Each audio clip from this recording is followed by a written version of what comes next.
All right, welcome back. We're going to get into the next exercise in this class. This is going to be dealing with the video distribution. Remember, we have those three sources. We have the laptop 1, laptop 2, the wireless presentation. Those are all heading over to the two displays in the room, the two TVs. So we're going to be doing all of that using our NV32H. And Jacob, if I might add, right now you're using the NV32H because that's what's in the curriculum right now. But NV series is an evolving series, and you're going to want to go to Q-SYS.com/NV series to learn about the latest and greatest video device. Thought it was worth saying because you're using a device right now, but again, you should check out the latest on the website, depending on when you're watching this video.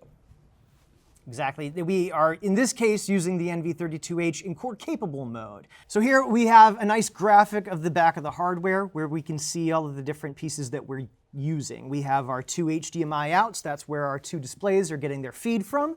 We have our three HDMI ins. That's going to be for those two laptops and the wireless presentation device.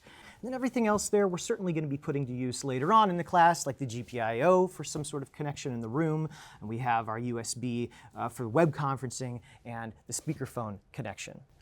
All right, here we have a rundown of the three different modes. We have core mode, where it's going to have everything you would normally need it to have as a core. We have peripheral mode, where it's going to be losing some of those capabilities, just focusing on encoding or decoding. And then we have the last portion, which is the feature license that allows for that encoding or decoding while it's also in core mode. And when we say encoding and decoding, it means that we're sending an HDMI signal across the network to another NV series device. Yeah, that would make sense for maybe a larger room where the HDMI would be too far for an HDMI cable. In our system, it's a small conference room. The HDMI cable is fine. So we're only using those HDMI inputs and outputs locally because there aren't any other NV devices in this system at all to encode any other video for our core to decode, right? So that is only when you are sending HDMI streams, AV streams from one NV device to another one across the network.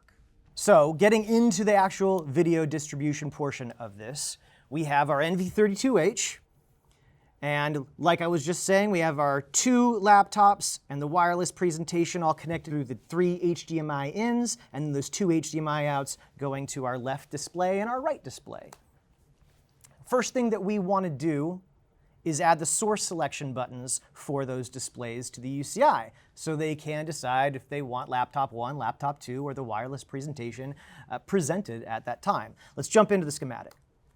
And here we have our three inputs, our two outputs, and our local switching in the middle here where we can find all of those source selection options that we need. If we open this up, we have a drop-down that kind of just goes through exactly those selectable buttons. I wouldn't really put that on a UCI. Those aren't really labels that are going to make sense to the people in the room. Instead, we're just going to give them some buttons. We have a number here that's just representing which button is selected, and then our buttons for that actual selection. You'll see some graphics as well. These graphic buttons, graphic 1, 2, and 3, you'd load those in through Core Manager. If you needed some sort of welcome display or maybe an offline graphic, something like that. We're not going to worry too much about that right now. What we're looking at is that HDMI 1, HDMI 2, and HDMI 3. The right-hand side, that is going to be the same, aside from down here at the bottom, you have a Follow HDMI 1 button. That's really useful if you know both of your displays are always going to show the same thing, or you want them to be showing the same thing.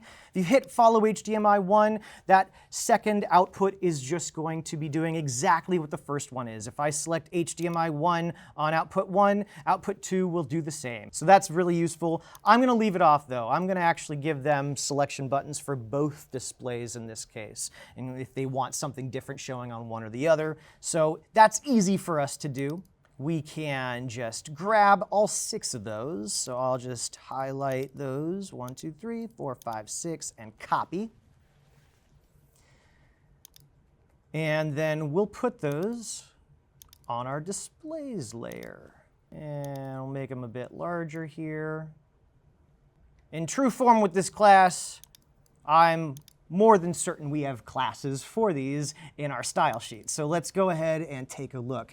HDMI 1, display source laptop 1. That'll be the one we want to use. It gives us a nice graphic of a monitor, a laptop, and then display source laptop 2, and display source wireless for that wireless presentation. We'll just want to make sure we do that for both sets of buttons. All right, those are still looking a little small to me, so I'm going to make them a little bit bigger. One of the worst things on a UCI is really small buttons that are hard to push, or you push one, you push the rest of them as well. Don't want that. And then I'll just give them some sort of header so they know which buttons go to which display. I'll call that one left display and right. Once again, those are small. Let's use those classes again down at the bottom. And I want to make sure these are centers, so I'll highlight all of them, right-click, and that align, I can actually get a horizontal aligned center. That'll get them all lined up. So now we have our source selection buttons for both of our displays. Now, we're going to want to give them a bit more control than just selecting which options can be sent to those two displays. We might want to get some control over the actual displays themselves. And we still have the wireless presentation device. Well, we don't make any of those, so that's certainly going to be some sort of third-party control that we need to establish. So we're actually going to look at how to get that third-party control in the next video, so I'll see you there.